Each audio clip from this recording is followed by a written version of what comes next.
আসসালামু আলাইকুম গাইস, কেমন আছেন সবাই? এখন আমি আজকে জিরো পয়েন্টে আসছি। এটা হচ্ছে লাচুং। লাচুং থেকে জিরো পয়েন্টে আসছি। আর আজকে আমি আপনাদেরকে এখানে কিভাবে আসলাম, কত টাকা খরচ হলো, এইখানে দাঁড়িয়েই সব কিছুর একটা বর্ণনা দিয়ে দেব, যেটাতে আপনারা অল্প সময়ে অনেক কিছু বুঝে ফেলবেন। আর আমাদের আশাটা ছিল ঢাকা থেকে চেংড়াবান্ধা হয়ে। আমরা ঢাকা থেকে চেংড়াবান্ধা আসছি বুড়িমারি এক্সপ্রেসে। দেন বুড়িমারি এক্সপ্রেস থেকে চেংড়াবান্ধা নামার পরে বর্ডারের যে প্রসিডিওরগুলো ওইগুলা শেষ করি। ওইখানে প্রসিডিওরগুলাই অনেক প্রবলেম হবে না, এমনি এগুলা ইজিলি আপনারা করে নিতে পারবেন।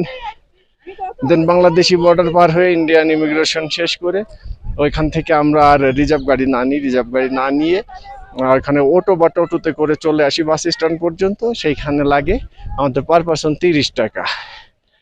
আপনাদের আমরা বাসে উঠি, বাস স্ট্যান্ডে আসার পরে অটোতে করে বাসে ওঠার পর দেন আমরা চলে আসি শিলিগুড়ি ডিরেক্ট বাস ধরে। তারপর ওইখান থেকে বাস ভাড়া ছিল শিলিগুড়ি পর্যন্ত অনলি 70 রুপি মতো। 70 রুপি থেকে দেন আমরা শিলিগুড়ি আসার পরে গ্যাংটকের যে বাস স্ট্যান্ডগুলা বা এমজি মার্গের যে বাস স্ট্যান্ডগুলা, ওই বাস স্ট্যান্ডগুলা থেকে আমরা একটা রিজার্ভ ট্যাক্সি নিয়ে নিই, রিজার্ভ জিপগুলা নিয়ে নিই। যেটা রিজার্ভ জিপগুলার ভাড়া ছিল আমাদের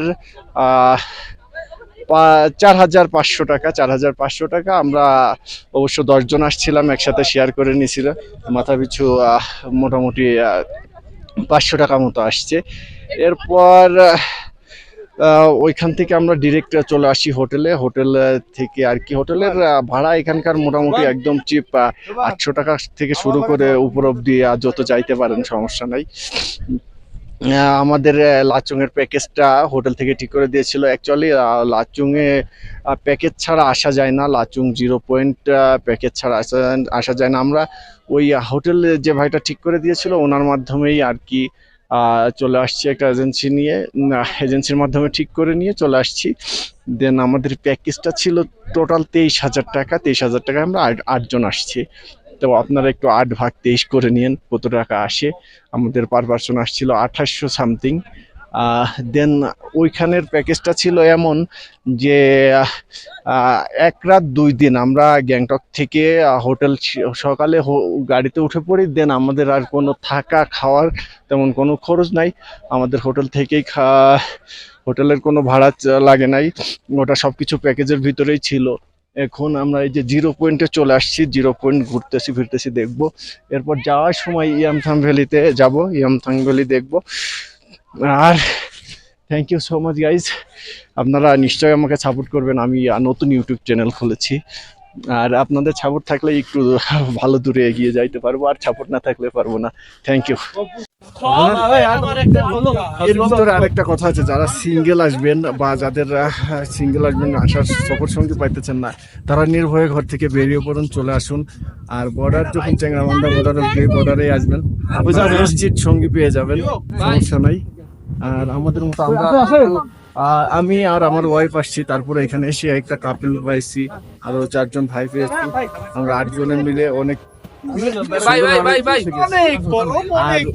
হালকা তুষারপাতও পাইতেছি। এই মে মাসের 10 তারিখে হালকা স্নোফল হবে, এটাও ভাবিনি কখন হালকা স্নোফল আসতেছে, কিন্তু ভিডিওতে আপনারা ঠিক মতো বুঝতে পারছেন।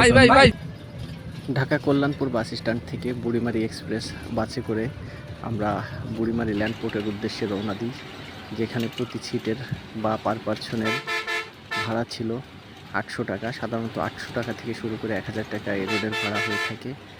এরপর আমরা প্রায় 400 কিলোমিটার জার্নি, রাতের জার্নিটা শেষ করে ভোরে পৌঁছে যাই বুড়িমারি ল্যান্ডপোর্টে। এটা হচ্ছে বুড়িমারি ল্যান্ডপোর্ট। এখানে পৌঁছে আমরা সকালের নাস্তা শেষ করে নিই। নাস্তা শেষ করার পরেই আমরা ইমিগ্রেশনের উদ্দেশ্যে রওনা হই।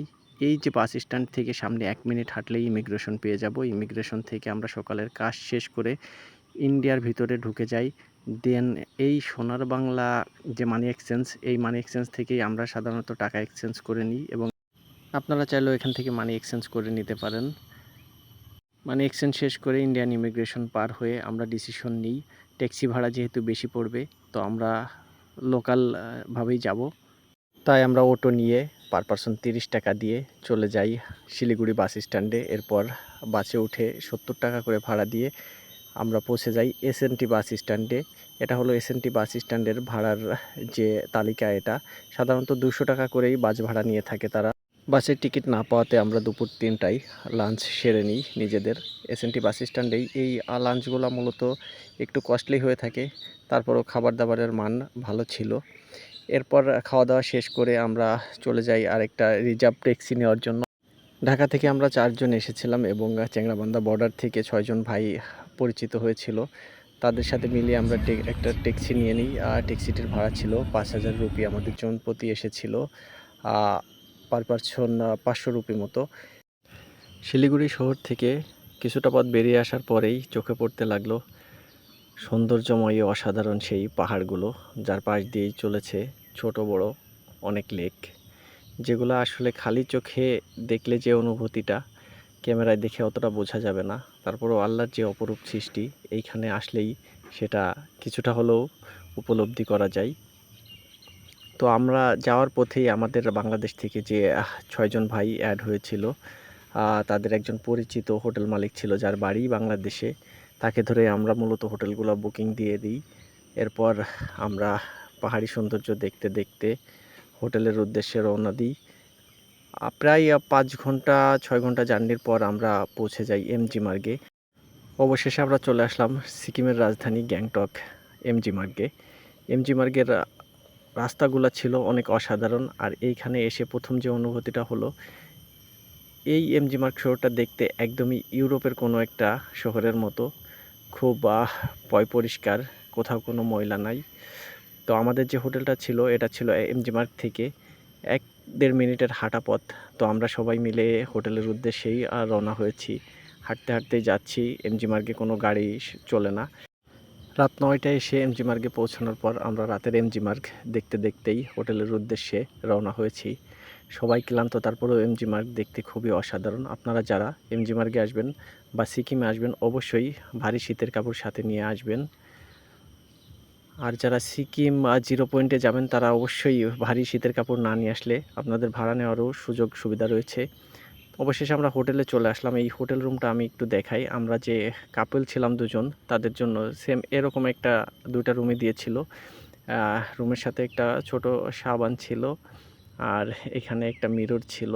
মিররের সাথে আপনার কাপড় রাখার জন্য একটা র্যাক ছিল। সুন্দর পরিপাটি এই রুমটির পার নাইটের ভাড়া নিয়েছিল আমাদের থেকে 1500 রুপি করে। আর এই হোটেলে আপনারা চাইলে এসে উঠতে পারবেন। আমি ডেসক্রিপশনে এই হোটেলের নাম্বারটা আপনাদেরকে দিয়ে দিব, তার সাথে যোগাযোগ করে উঠতে পারেন। আমরা রাতের খাবার এই হোটেলের ডাইনিং থেকেই শেষ করে নিই। শেষ করে নিয়ে ম্যানেজারের সাথে কথা বলে লাচুংয়ের যে প্যাকেজটি নিয়ে নিই।